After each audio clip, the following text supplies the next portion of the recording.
Good day guys, this is Gab, the Property Wanderer. So as of today, nandito tayo sa Agapea Towns, Calamba. It's March 18, 2024. So nakita nyo itong model house, it's almost 90% constructed na po. So matatapos na po within this month.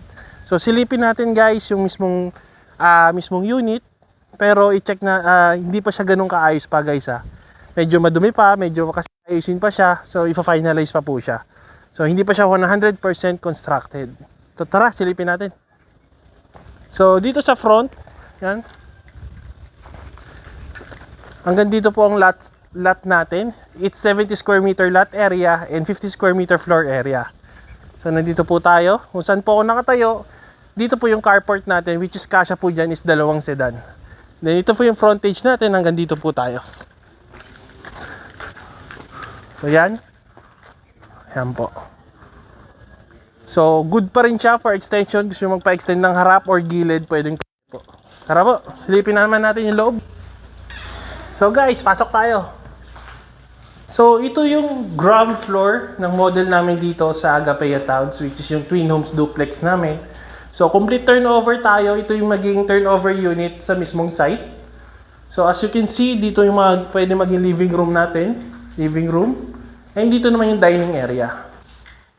Sa areang to. Then dito yung kitchen natin, which is included na po itong cabinet and yung sink natin for the kitchen.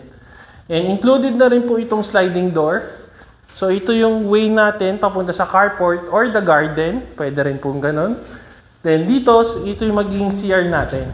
So medyo di pa ayos yung CR natin guys ha. 90% constructed pa lang po. So yun. Ito yung itsura ng ground floor niya. So, it's up to you. Sariling design niyo masusunod upon turnover kung paano siya mapapaganda pa. So, silipin naman natin yung second floor. So, tara guys. Ito yung second floor. So, ganito maging turnover po natin. It's semi-complete. Wala lang po kaming tiles and partition dito. So, included na rin po. May kasama na tayong mga kisame and yung mga saksakan ng mga light bulb po.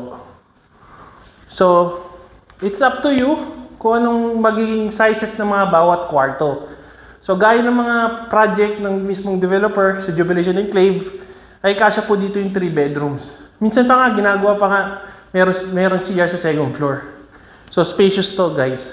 So, upon turnover, kayo na bahala kung anong design ng tiles, ay yung mismong size ng mga kwarto. So guys, ito yung mismong garahe ng twin homes duplex. So, spacious siya guys. Hanggang dito tayo. So, kasya dyan, dalawang sedan. Or upon turnover, pwede kayo magpa-extend ng bahay, magpalagay ng terrace. Then, ang kinaganda pa dito, meron pa tayong setback sa likod. Which is yung dirty kitchen natin. So, hanggang dito pa po tayo.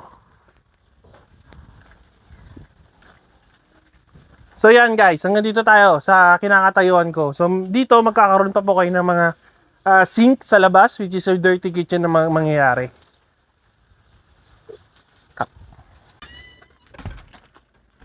So guys, that's it for our 90% constructed model house namin dito sa Agapea Towns, Calamba.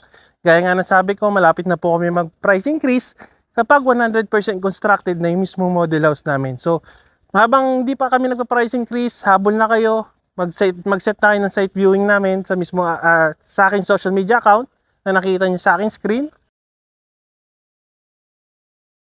So that's it guys. So sana makabol tayo. Introductory price, sayang-sayang. Murang-mura pa.